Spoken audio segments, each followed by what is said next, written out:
2014లో Telangana June 2న వస్తే సెప్టెంబర్లో బతుకమ్మ పండుగ వచ్చింది అధ్యక్ష.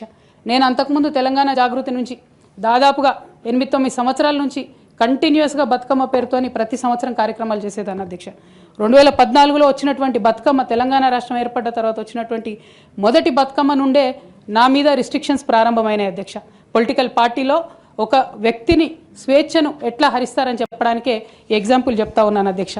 అధ్యక్ష, ఇక్కడ పర్సనల్ ఇష్యూస్ మాట్లాడకుండా నేను రూల్ పొజిషనే కోట్ చేసి మాట్లాడతాను అధ్యక్ష. అధ్యక్ష, section 29A of representation of peoples act ఉంటుంది అధ్యక్ష. It is a statutory obligation for political parties to follow democratic norms. అంటే ఒక వ్యక్తి ఒక పార్టీలో చేరాడంటే ఆ వ్యక్తి యొక్క భావజాలాన్ని కానీ, ఆ వ్యక్తి యొక్క భావ ప్రకటన స్వేచ్ఛను కానీ ఆ పొలిటికల్ పార్టీస్ హరించడానికి లేదు అధ్యక్ష.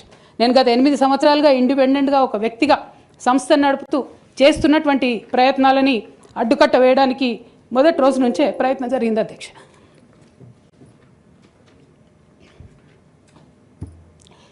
కానీ ఎక్కడ కూడా నేను తెలంగాణ బిడ్డలని, తెలంగాణ ప్రజల్ని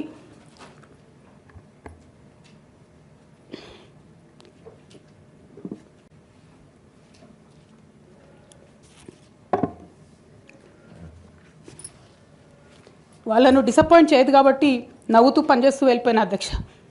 ఇప్పుడు నా దగ్గరికి ఎప్పుడు పెద్దవాళ్ళు, పైరవికారులు, కాంట్రాక్టర్లు ఎవరు రాలేదు అధ్యక్ష. నేను ఎప్పుడు కూడా పేద ప్రజల మధ్యలోనే ఉండి పనిచేస్తున్నాను అధ్యక్ష. నా దగ్గరికి వచ్చినటువంటి బీడీ కార్మికులు కావచ్చు, బీడీ టేకేదారులు కావచ్చు, అంగన్వాడీ టీచర్లు కావచ్చు, ఆశా వర్కర్లు కావచ్చు, ఐకేపీ ఎంప్లాయీస్ కావచ్చు అధ్యక్ష, అదేవిధంగా జిహెచ్ఎంసీ కార్మికులు కావచ్చు అధ్యక్ష, టీచర్లు కావచ్చు అధ్యక్ష, నిరుద్యోగులు కావచ్చు, ఆడబిడ్డలు కావచ్చు, సింగరేణి ఉద్యోగులు కావచ్చు, కరెంట్ ఎంప్లాయీస్ కావచ్చు, ఎవరు వచ్చినా అధ్యక్ష నేను కాదనకుండా నాకెంత వీలైతే అంత పనిచేసి పెట్టేటటువంటి ప్రయత్నం చేసిన అధ్యక్ష. అయినా సరే అధ్యక్ష, పార్టీ మౌత్ పీసులుగా ఉండేటటువంటి పార్టీ పేపర్లు, పార్టీ ఛానళ్ళు ఏ ఒక్కరు కూడా ఎన్నడూ కూడా మద్దతు ఇవ్వలేదు అధ్యక్ష. అయినా సరే ధైర్యం వదులుకోకుండా మొక్కువని ప్రయత్నంగా నేను ప్రయత్నం చేస్తూనే వెళ్ళాను అధ్యక్ష. తెలంగాణ రాకముందు, బీఆర్ఎస్ ప్రభుత్వం ఏర్పడకముందు ఒక మాట అనుకున్నాం అధ్యక్ష. కేసీఆర్ గారే పదే ఈ మాట చెప్పారు. ఉమ్మడి రాష్ట్రంలో మనకు కాంట్రాక్ట్ వ్యవస్థ వచ్చింది, మరి కాంట్రాక్ట్ ఎంప్లాయీస్తోని, అవుట్సోర్సింగ్ ఎంప్లాయీస్తోని దేశానికి నష్టం జరుగుతుంది, రాష్ట్రానికి నష్టం జరుగుతుంది, అందరికన్నా ఎక్కువ తెలంగాణ యువకులకు నష్టం జరుగుతుందని చెప్పారు అధ్యక్ష. ఆనాడు వారు సరదాగా ఒక మాట అనేవాళ్ళు, అందరికీ కాంట్రాక్ట్ పోస్ట్ ఉంది, మరి ముఖ్యమంత్రికి కూడా కాంట్రాక్ట్ పోస్ట్ ఉంటుందా అని చెప్పి ప్రశ్నించేవారు అధ్యక్ష. కానీ తెలంగాణ వచ్చిన తర్వాత 10 ఏళ్లలో కూడా కాంట్రాక్ట్ వ్యవస్థను మనం రద్దు చేసుకోలేకపోయినాం అధ్యక్ష. అది కాకుండా అవుట్సోర్సింగ్ ఎంప్లాయీస్, అవుట్సోర్సింగ్ వ్యవస్థను పెంచి పోసిపోయినాం అధ్యక్ష. బాధతో, చాలా ఆవేదనతో నేను ఈ మాటలు చెప్తా ఉన్నా అధ్యక్ష.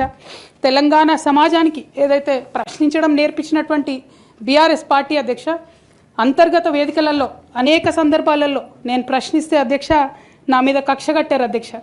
కేసీఆర్ గారు చుట్టూన్నటువంటి కొందరు వ్యక్తులు, తప్పక చెప్తున్నాను అధ్యక్ష ఈ మాట, ఎందుకంటే భారతదేశ రాజ్యాంగం ప్రకారం రాజకీయ పార్టీలు ఏవైనా కూడా ప్రజలకు ఒక దిక్సూచిగా నిలవాలి అధ్యక్ష, ప్రజలకు ఒక దారిదీపంగా నిలవాలి. పార్టీలోనే అంతర్గత ప్రజాస్వామ్యం లేకపోతే రాష్ట్రంలో ఎట్లా ప్రజాస్వామ్యం ఉంటుందనే విషయాన్ని కూడా మనందరం గమనించాలి కాబట్టి ఈ మాట చెప్తా ఉన్నాను అధ్యక్ష. మరి కక్షగట్టి నన్ను ప్రశ్నించినందుకు పార్టీ నుండి బయటకు పంపించారని చెప్పక తప్పదు అధ్యక్ష. మొదటి సంవత్సరం నుంచే రాష్ట్ర స్థాయి నిర్ణయాలలో ఎక్కడ కూడా నా పాత్ర లేకుండా కట్టుబడి చేసినారు అధ్యక్ష.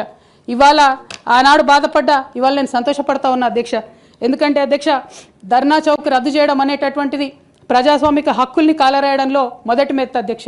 ఆనాడు ఇంటర్నల్గా ఎంత ప్రొటెస్ట్ చేసినా కూడా రాష్ట్రం వచ్చింది, ఇప్పుడు ధర్నాలు ఎందుకు, దరఖాస్తులు లేవు, ధర్నాలు లేవు, అన్ని పనులు చేసి పెడతామని చెప్పుకుంటూ వెళ్ళడం జరిగింది అధ్యక్ష.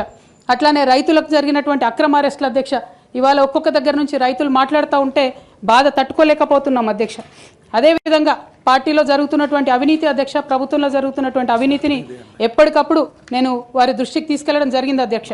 అమరజ్యోతి నుంచి మొదలు పెట్టుకుంటే అధ్యక్ష, అంబేద్కర్ విగ్రహం దగ్గర నుంచి మొదలు పెట్టుకుంటే అధ్యక్ష, సెక్రటేరియట్ నుంచి మొదలు పెట్టుకుంటే అధ్యక్ష, కలెక్టరేట్లలో కూడా తీరని అవినీతి జరిగిన మాట ముమ్మాటికి వాస్తవం అధ్యక్ష.